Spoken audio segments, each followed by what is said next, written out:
Okay, so we're going to restrict movie management operations to store managers. First of all, we need to create this role in our application.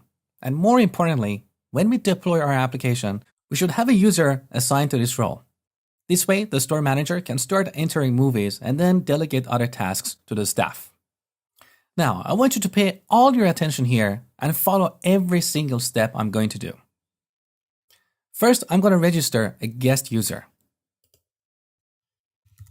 So guest@vidlay.com. Okay, now back in Visual Studio, go to Controllers and open up Account Controller. From the list of methods, select Register Method. We're going to modify the logic of this action and assign any new users to the Store Manager role. Now, you may get freaked out and say, Mosh, but this is too risky. I know. Just bear with me. We are going to remove this code in a second. I just want to populate our database with a user in the Store Manager role. So here, if we successfully create a user, temp code. So earlier, I told you that to work with ASP.NET Identity, we use manager classes like user manager, role manager, and so on. All these managers use a store under the hood. So first, I'm going to create a role store. So var role store, new role store. Now, this is a generic class, and here we need to specify the type of the role class in our application. Now, in this application, we don't have a specific role class, so we use the one that comes with ASP.NET Identity. It's called Identity Role.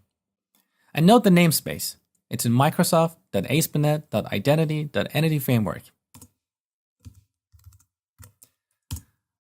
Now here in the constructor, I'm going to pass a new application DB context.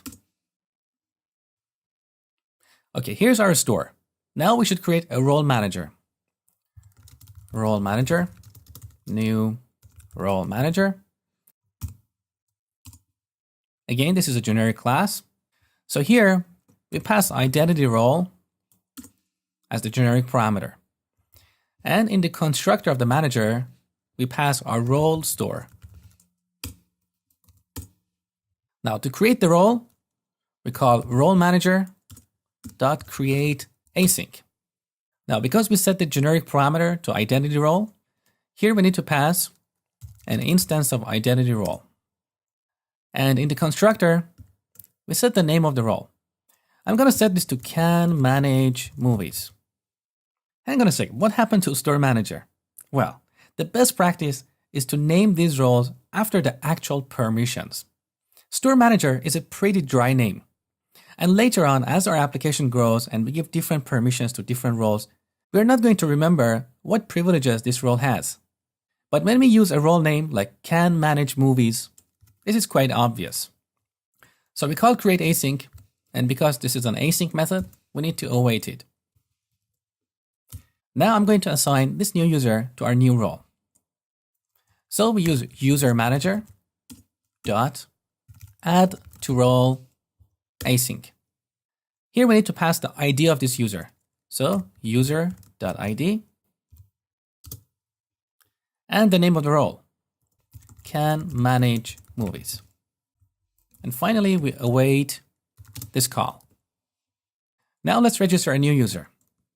Control F5. I'm going to log off first. Register.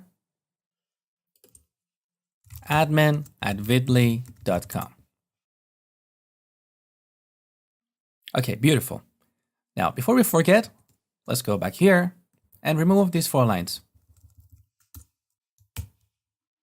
Now we have 2 users, a guest and an admin who can manage movies.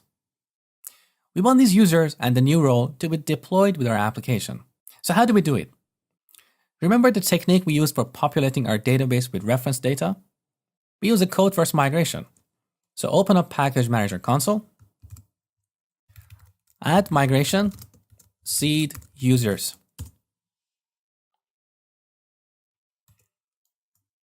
Okay, look, this is an empty migration because we have not modified our domain model. Here we're going to use plain SQL to add these 2 users and the corresponding role in our database. Now I show you a quick way to do this.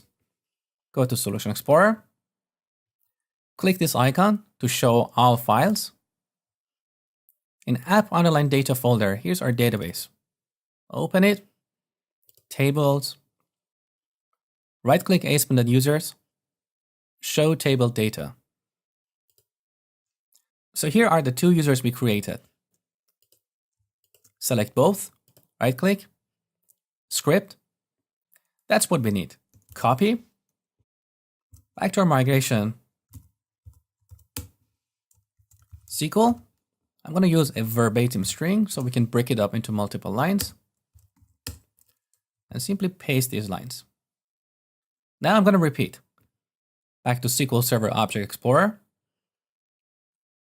Right-click ASP.NET Roles. View data. Here's our Can Manage Movies role. Script. Select, copy.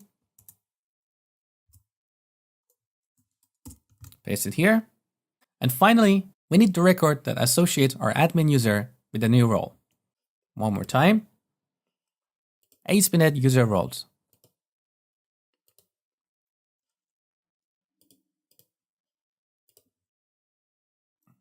That's it. Copy. And paste it here. Now, I'm going to remove these records from the database and then run this migration. This will populate our database with the users and the role. So, ASP.NET Roles, delete, and similarly in ASP.NET Users, delete these two records. Now let's run the migration. Back to Package Manager console, clean up, update database.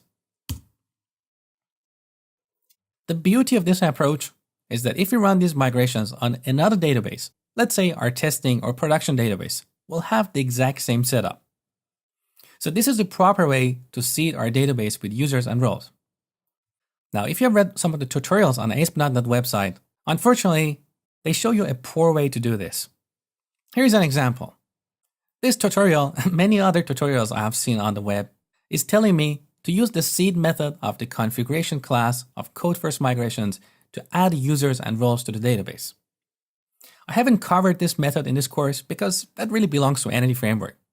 But basically, when we run update database in Package Manager console, this seed method will get executed. Now, what is wrong with this seed method? Why shouldn't we use it? Because you're not going to execute update database on your production database. If you want to do this, you have to change the connection string in web.config and run update database here. But this is very risky because if you forget to change the connection string back to your development database, you're going to screw your production database. Now, the reason I'm showing you this example is not to criticize Microsoft, but to let you know that there are a lot of poor information on the web. And just because you see a solution on Stack Overflow or even on Microsoft website doesn't mean this is a good solution. You should always think about what you read and choose the right solution wisely. Okay, our database is in the right state. Next, I'm going to show you how to use this new role in controlling authorization.